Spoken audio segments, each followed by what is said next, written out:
2, 1.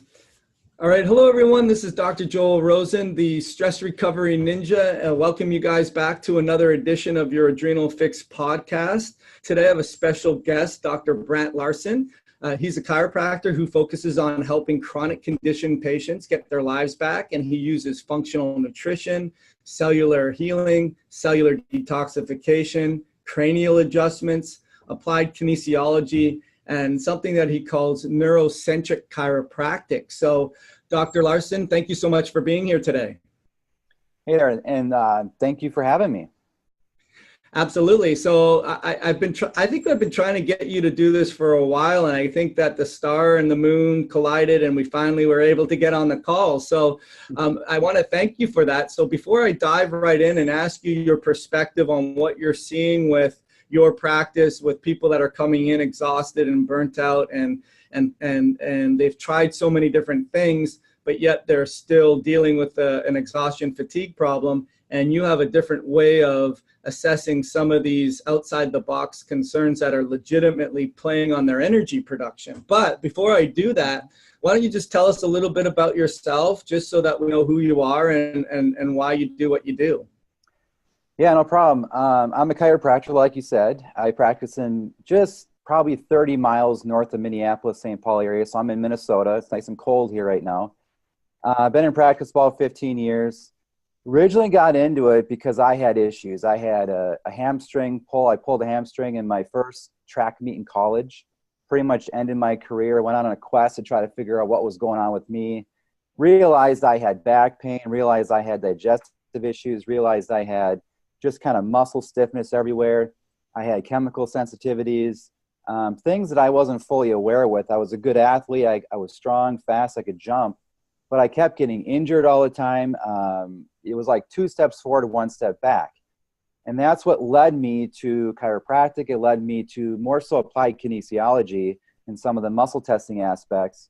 So right off the bat in chiropractic school, that's kind of what I focused on, tried to solve why I had my issues, and it really helped me tremendously. You know, going outside of that model, I had chronic allergies growing up. I mean, just horrendous allergies all the time. I had allergy shots every single Saturday morning for 3 years straight. I had 3 shots.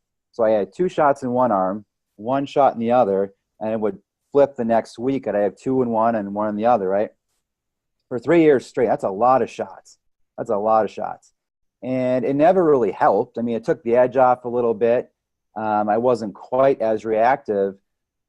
And it wasn't until probably almost 6, 7, 8 years in practice where I finally figured out I've got parasites.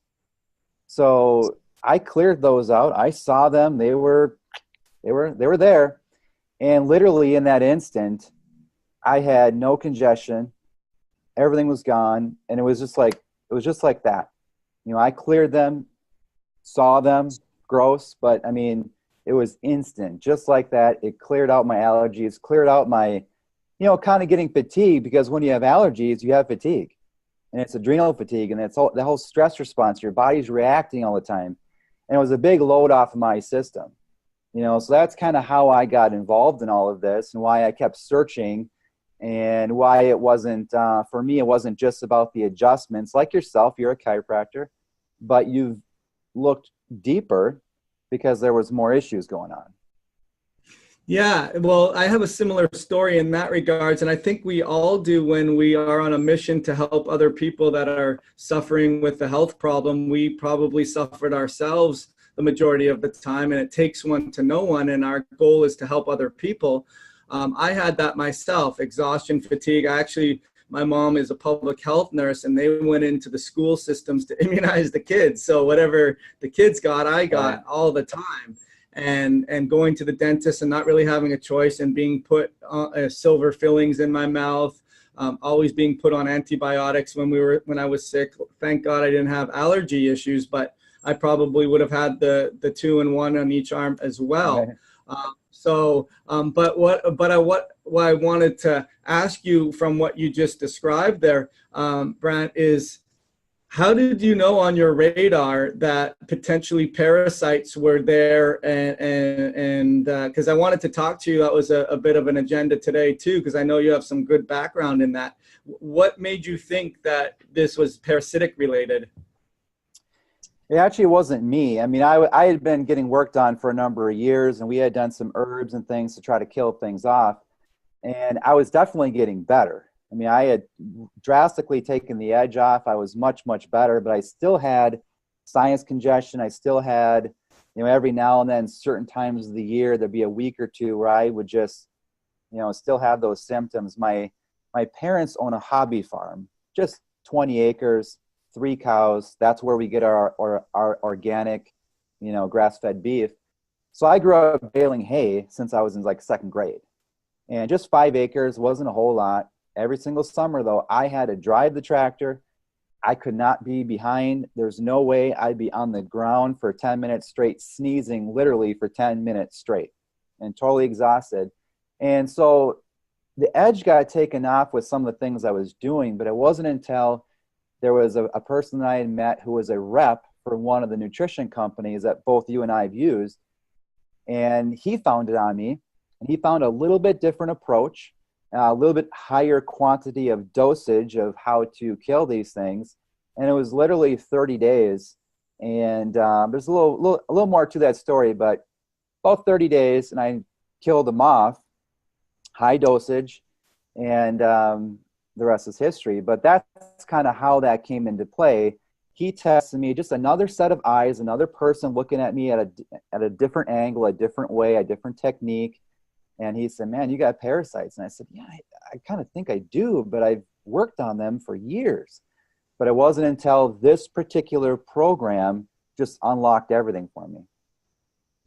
Cool. All right. So to summarize that, so we look at the best of both worlds from a Western medicine, looking at the allopathic model and blood chemistry and proper history taking and all the things that you use in clinical decision-making processes to get some insights, but then you're still left with a certain amount of sneezing, a certain amount of fatiguing and tearing up, and something's being missed. And Yeah. so where we look in terms of the Eastern medicine model, where you can get the best of both worlds, you're looking at energies and frequencies. And I explain that to people in the way where in science you have biology and chemistry, and that's where a lot of the Western allopathic model looks at. They test for biology and chemistry and pharmaceuticals that are addressing the biology and chemistry of things. Yeah. But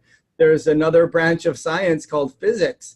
And we forget about that in terms of that's how we develop these vaccinations, because we have these frequencies that are similar to the attenuated virus that causes your own immune system to produce a defense. So we definitely harness Eastern medicine we harness frequency in Western medicine with pharmaceuticals. But why don't you give us a little bit of an idea for those that don't really understand AK or applied kinesiology or muscle testing and how that harnesses the frequencies of what you're testing to glean information, like in your case, to determine if there were parasites and what kind of broad reaching impact that can have in terms of determining other things. Yeah. And that's really key because, like I've told people for years now, since I first discovered that, blood work is great, stool samples, all these things are fantastic. And let's just talk parasites here. They're going to miss a lot of those things. Eosinophils on a blood test are kind of considered like, if they're high, that's a white blood cell. If they're high, that could be parasites. Rarely do I see that high in people that I suspect parasites in on their history or even the kinesiology type testing. And the proof there is really, I get emails with pictures, of what people's toilets. So you see, what's in there. And I kick myself because when I released my parasites, I had, I don't bring my phone in the bathroom like a lot of people do. My kids do it all the time, right? I tell them, don't bring the phone in the bathroom. Just do your business and get out. I didn't bring mine in there, and I kicked myself because I could have taken a picture, right? But I get pictures all the time of people that are getting rid of this stuff. And the proof is right there, yet their stool samples are fine, their blood tests are fine, all these other medical type tests are fine, right? So what kinesiology, applied kinesiology, muscle testing, many different names for it, it really brings to the table that specificity and, like you said, the physics aspect of it. Because you might be touching like a liver point, down here with one hand, and maybe trying to pull someone's, pinky and thumb apart. And that energy of that body, is it getting drained? Is it on a dimmer switch? Is it not working how it's supposed to? Or maybe a straight arm test or something. And of course, there's lots of abuse in this in our industry too, right? People trying to scam people trying to sell products or supplements or things. And like any industry, of course, but there is a lot of merit to it. And I found it to be such a powerful tool to figure out what's really going on and to pinpoint things. And it's just something that people need to know. It needs to be out there. They need to be aware of this and just have their mind blown and go, wow, that's amazing. How does that work? But it works. It works as long as you get someone who, isn't shady, isn't trying to sell you something or scam you. Like any profession, it could be a car salesman, it could be an auto mechanic, it could be a dentist, whatever. It doesn't really matter, right? We have that in every single profession. But it's a tool, it's powerful, and it's here to stay. It's awesome. It helps with difficult chronic condition cases that have tried everything and bring in these stacks of paperwork and spent tens of thousands of dollars. And unfortunately, I guess you'll see, like I do, we see a lot of the people that have already exhausted a lot of that stuff already to finally, like, they're at their wit's end where they finally have to try something a little bit more in that way. But just to sort of expand upon what you talked about with Dr. Marshall and listening to a lot of his podcast, he talked about where they did a study, I think it was UC Davis, where they ended up getting these dogs from the pound and testing their stool and not seeing any parasites whatsoever. And unfortunately, they sacrificed the dogs, and they saw, I think, about 70% of the ones that were negative had parasites in their stool or in their biome. But now they even have, this was before they had the DNA testing, because he was talking about, and one day they'll have the DNA test. So they do have the DNA testing now.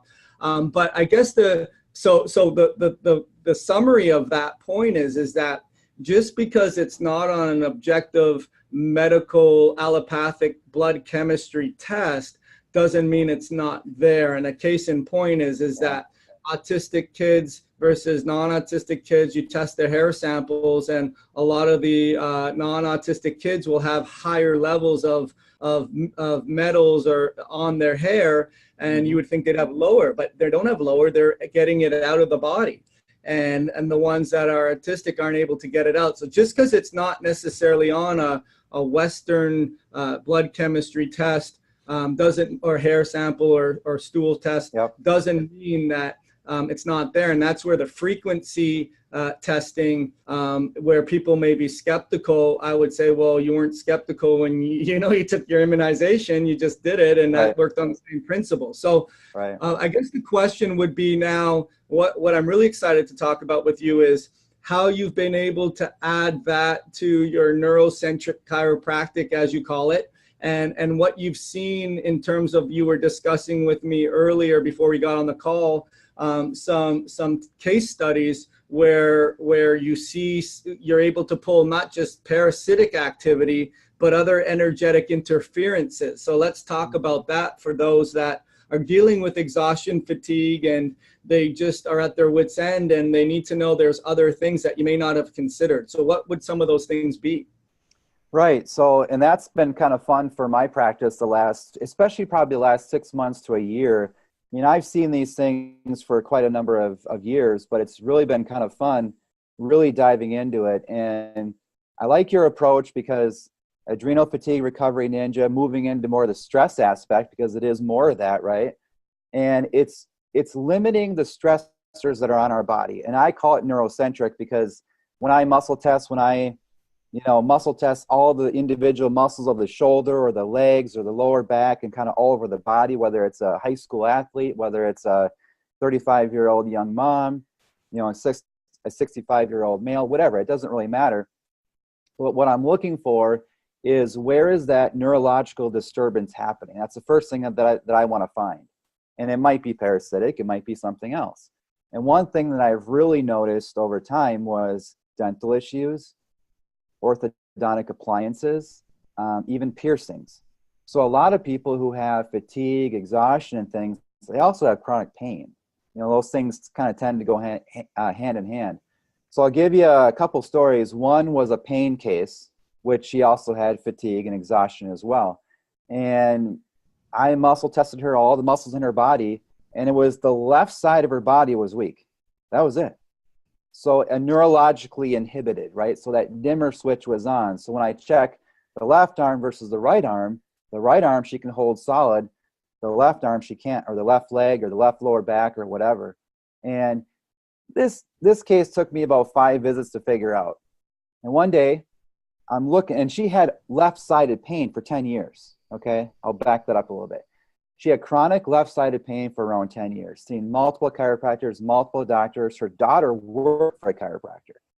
And she heard about me, decided to come in, give it a shot, right? Just like we had said, people are at their wits' end, and we're like the last people they show up at.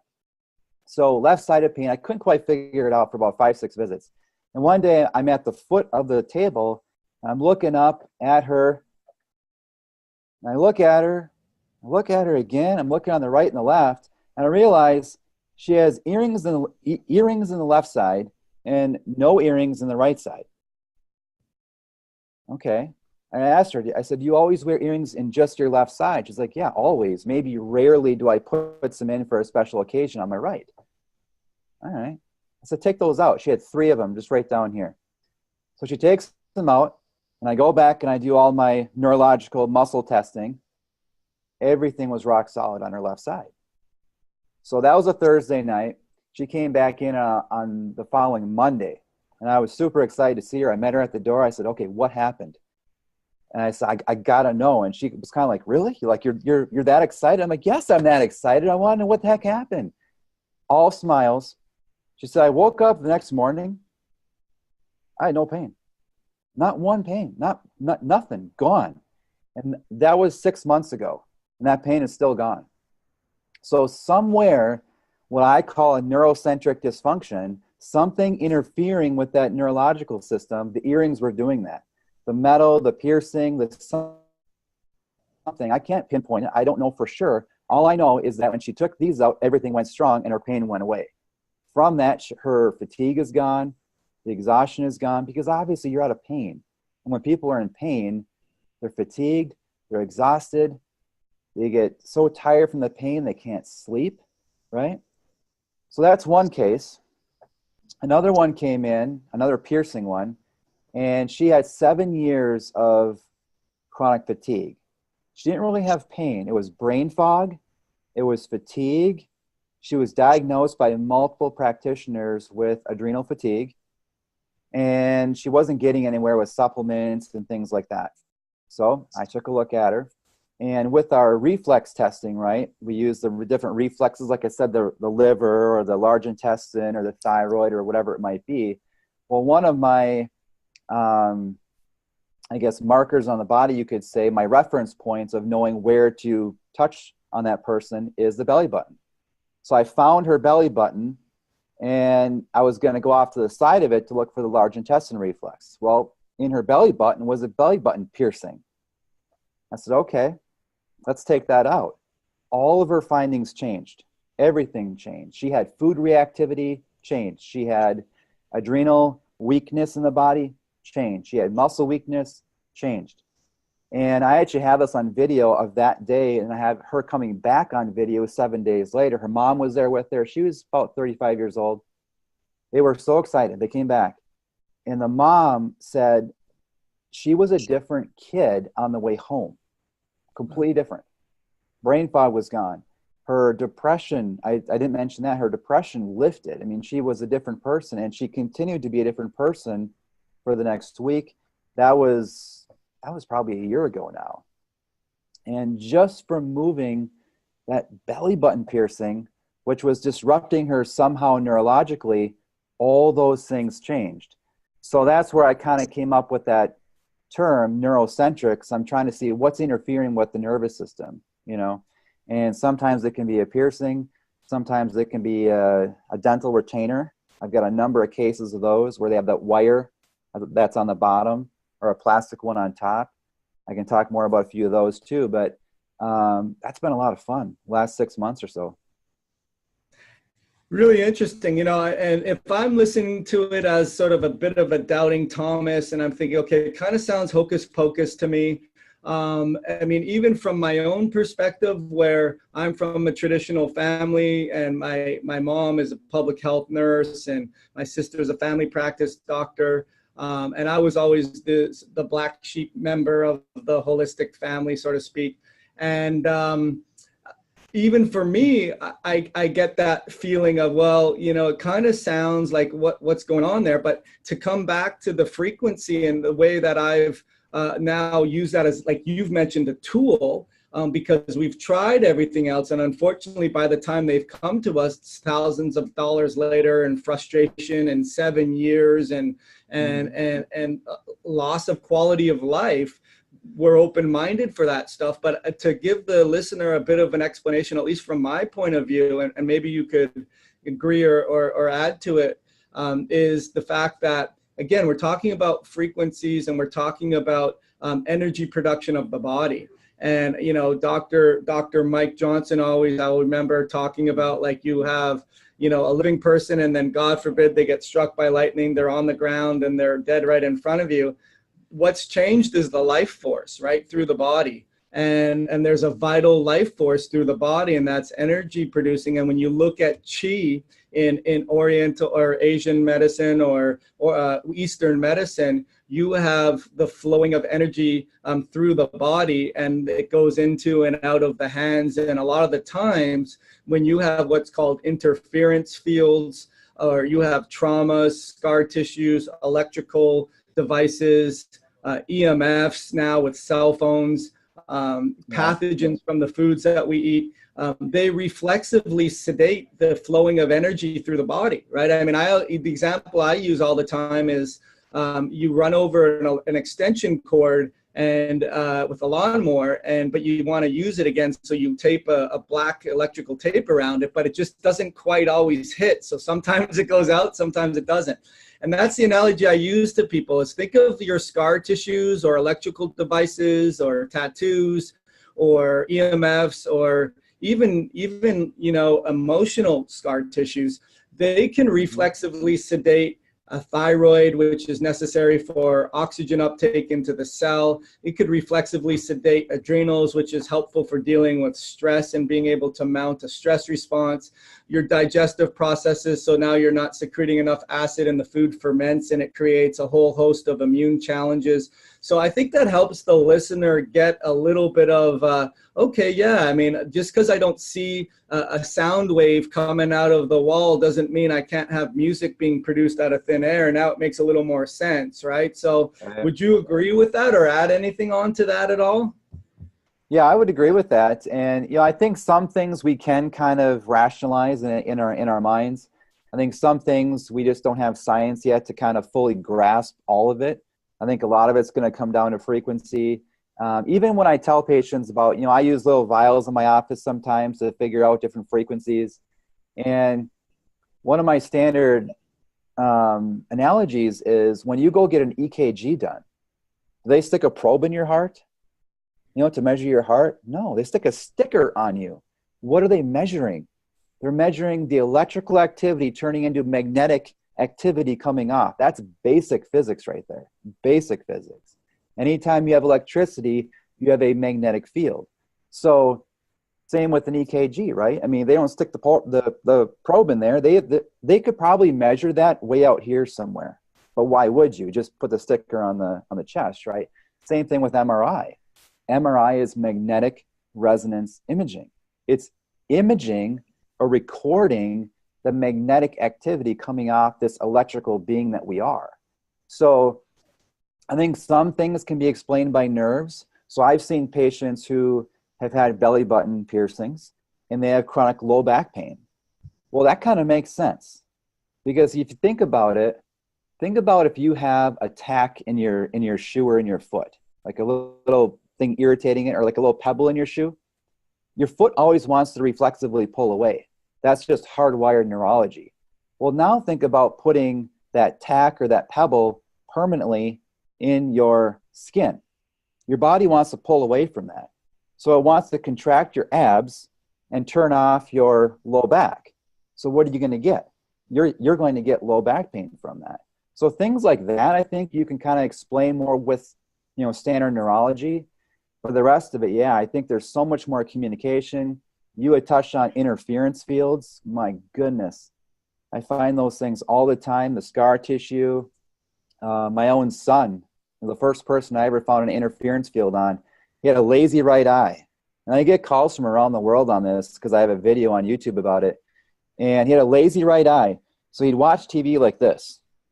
He'd stare at the TV with his left field of view. And I couldn't figure it out. Doctors got him glasses, of course. I never let him wear them because I was bound and determined to figure the thing out. And finally, one day I heard about Dr. Marshall. I heard about interference fields and this whole mud packing regime. And I thought, man, this was my one kid who had a big cone on his head when he was born. And it went away, 24 hours later. I tested him with this muscle testing, hocus pocus, right? And sure enough, it was reflexing to the right eye, and it was sedating the right eye, or neurologically inhibiting. Something was causing an issue there. Literally put mud on his head twice for 10 minutes each time, a certain kind of mud for the listeners, certain kind of mud, straighten his eye right out. Something was disorganized in his nervous system, and it straightened his eye right out. He has 20/20 vision to this day. Never worn glasses, and his vision was tanking, and he had a lazy right eye. And that was literally it. It was an interference field, some type of communication issue from that trauma when he was born. I think he was around 7 years old when I noticed his eye doing that. He's 14 now. So, yeah, great vision. Yeah, and I think that I'm obviously the people that come and see you are open-minded to do that. And I think on the whole, you're seeing a paradigm shift from just the allopathic, traditional, a pharmaceutically driven model of take this for that, and nothing's wrong except the fact that you're hysterical and you're anxious and you need to take this or that. I think it just it leads for people to being more open-minded and more educated about what's going on here. And really, North America, as great as we are in terms of the educational system and I guess the medicine, the practice of medicine and healthcare, is not as up on the European model of what it means to be integrative, and really considering all things in the body. So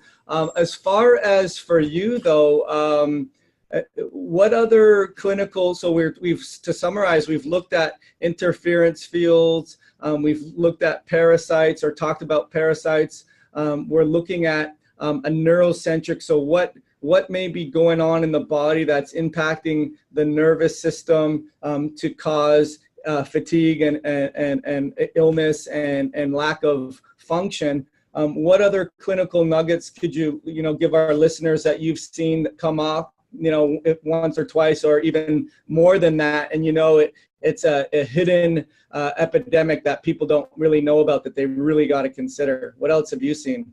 Yeah, so like you said, we've got any piercings, you've got any type of orthodontic dental retainer or anything like that. Those can be hugely problematic because, and I'll get into the cranial stuff now.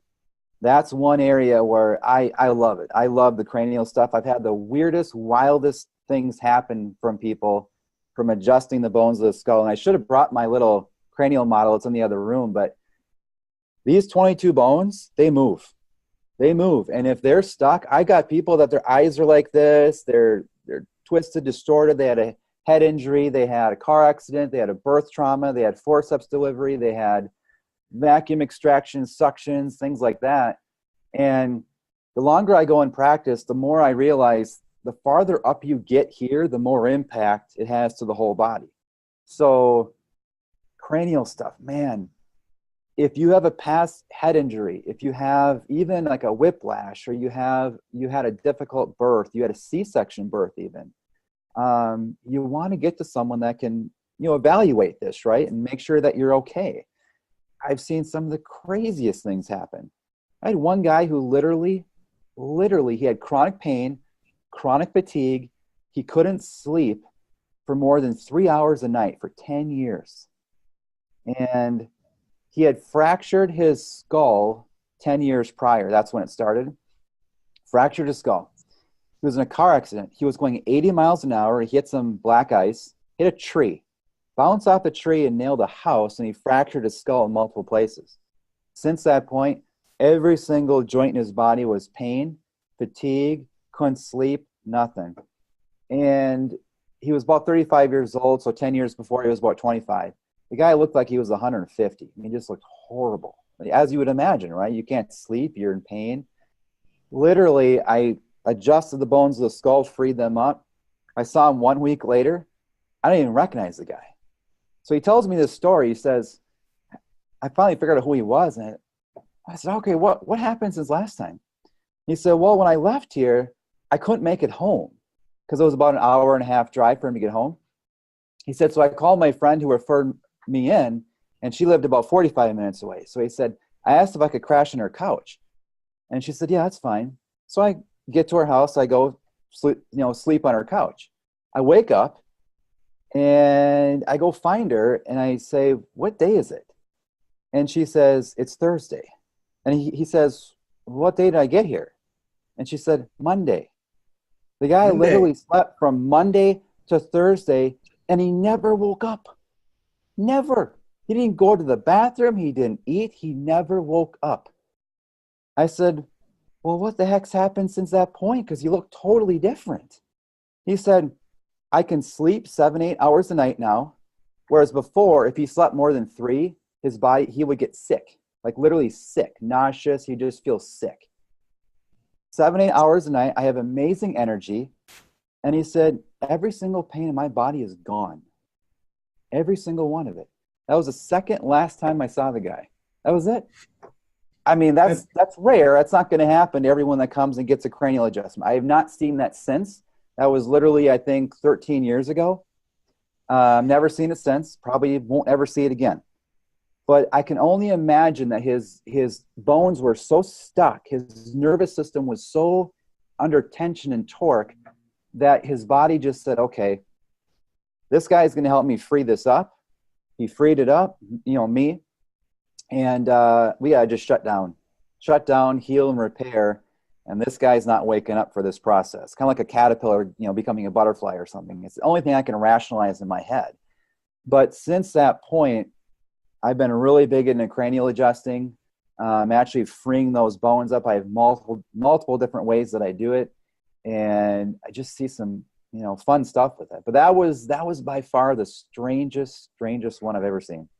Yeah, and it's really rewarding. I know we've talked in terms of which area you wanted to focus in on and really finding what your niche is. And I think really what you've come into, Brant, is understanding the difficult cases and all the tools that you have in your toolbox to be able to allow the body to free itself. The summary I would say on that, though, is the elephant in the room has to be considered the elephant in the room, right? I mean, a good clinician will talk to you and get history notes and significant events. And I always love it where it's an afterthought. Oh, yeah, I had an accident where I was traveling 85 miles an hour and I hit a tree and my head and I was unconscious. You think that has anything to do with it? Because right. The doctors always say it has nothing to do with it. And I'm like, I think it has everything to do with it. Why have you not looked at that? So I guess the listener would be, hey, if you've had some major traumas, and we're talking not just physical traumas, emotional traumas, because that's where I really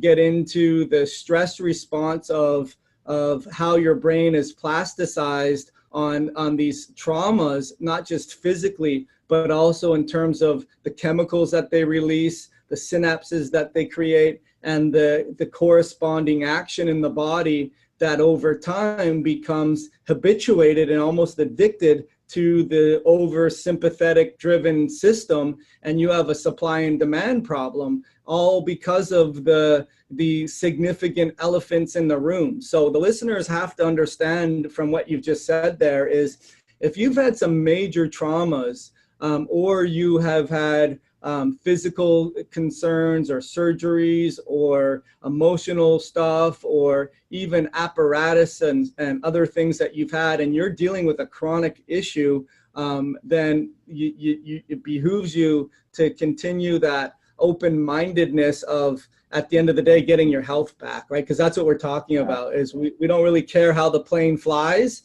I just care that it gets me from, point A to point B. I don't need to have an engineering test to answer why gravity allows the wings of an airplane to, soar versus not. So, all right, well, that's super cool. As far as how do people get in contact with you? Are you seeing people? Obviously I have to come in to see you. So how does that work?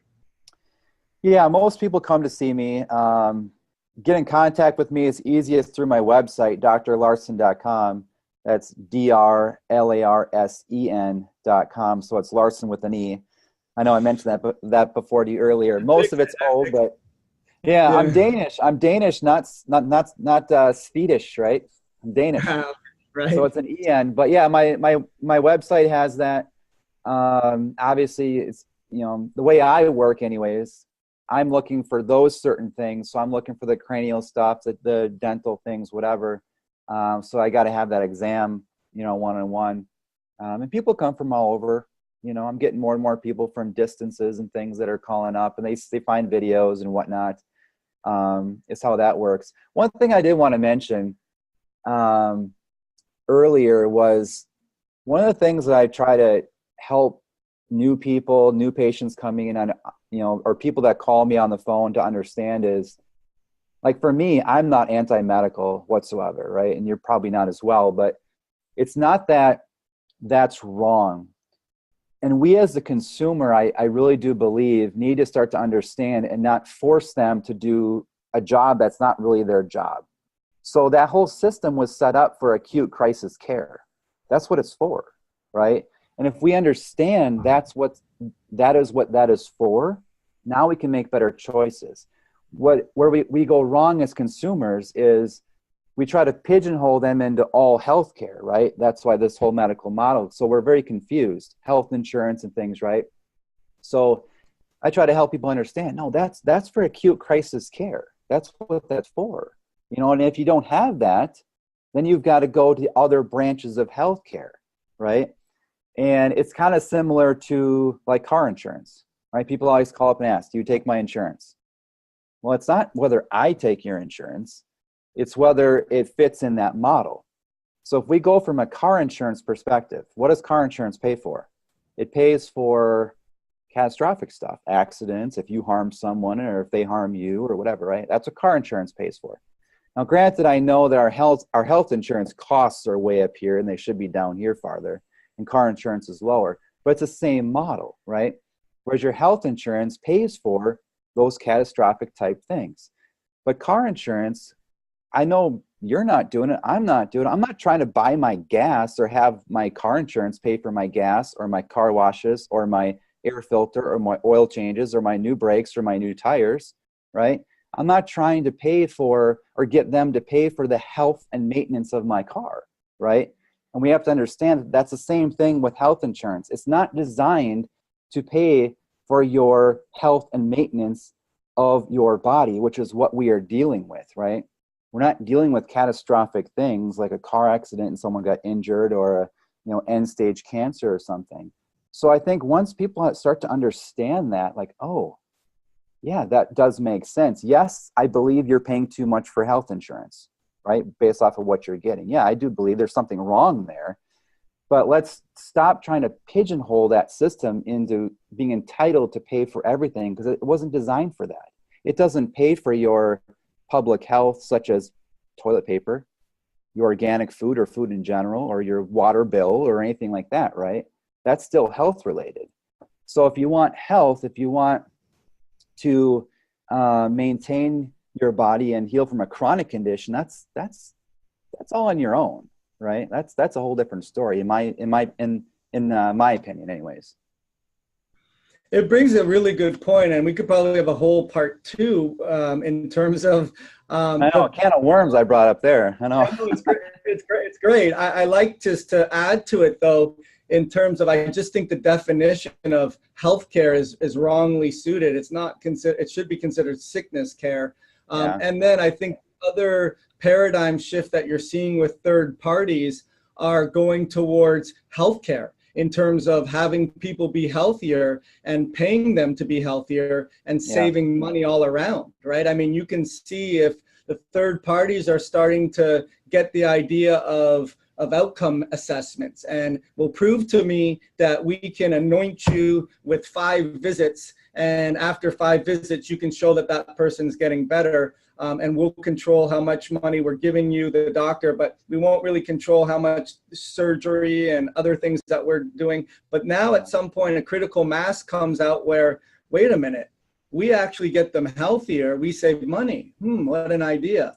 And so I think you're coming around to a definition change and paradigm shift of wellness care, not sickness care. There's a lot of big albatrosses in terms of pharmaceutical industries and other things that have a say in which way it goes. But I was just talking to another guy that's developing a really cool app where you can be in charge of your day-to-day stats, your heart rate variability, your heart rate, your blood pressure, your sympathetic response, your glucose, your ketones, your blood work. And you, the consumer, are empowered to understand those numbers so that you really do have a wellness-based model of understanding the connections between what you do and how it impacts your health, and thereby being a real health care system versus a sickness base. So it's a whole model that was a great topic. But I guess I always like to ask my guests, Brant, in terms of, given that my demographic and yours too is the exhausted, the burnt out, the not getting to the next level and moving the needle. I always like to ask my guests if you knew now if you knew then what you knew now with just health and wellness for your own self, and understanding what you could have done to have a better, stronger, bigger, faster stress response system for your own health. What would be some, the main thing that you would have done differently just for yourself? Man, I wish I would have found this stuff when I was a lot younger. I mean, I got into this, I was about 18 years old when I first found applied kinesiology, and that first doctor, quote unquote, diagnosed me, but really it was more of an analysis, right? And figured out some different things with me. And I was a track athlete, football player, basketball, whatever. Man, I wish I would have found this stuff when I was younger. I mean, so many things would have been just better in my body. My track career ended my freshman year. Oddly enough, my training partner in the 100-meter dash, he went on to get 7th in nationals, and I was faster than him. Still eats me up to this day, but I got that injury and I had some other, things going on. So it'd be so nice if people can get this stuff earlier and younger. You get rid of your parasites or other weird infections that you have. You clean up these old interference fields that are there, whether it's an old broken bone, collarbone. I got stories of those, whether it's the birth trauma that my son had, whether it's a tattoo. I got some weird stories of tattoos and sinus congestion and stuff. You fix these things younger.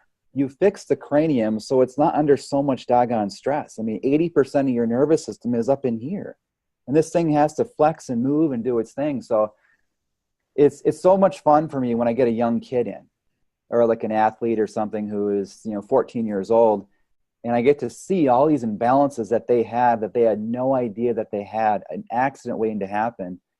And I just hope more and more people start to realize this. And, kind of what I alluded to, step out of the insurance model and start to put, put your money where it matters, right? And to put it towards finding those solutions. And hopefully these podcasts and things and videos that both you and I have online are bringing that to us, because we get this younger and younger. We can solve these problems and fix these things that happen when we're little.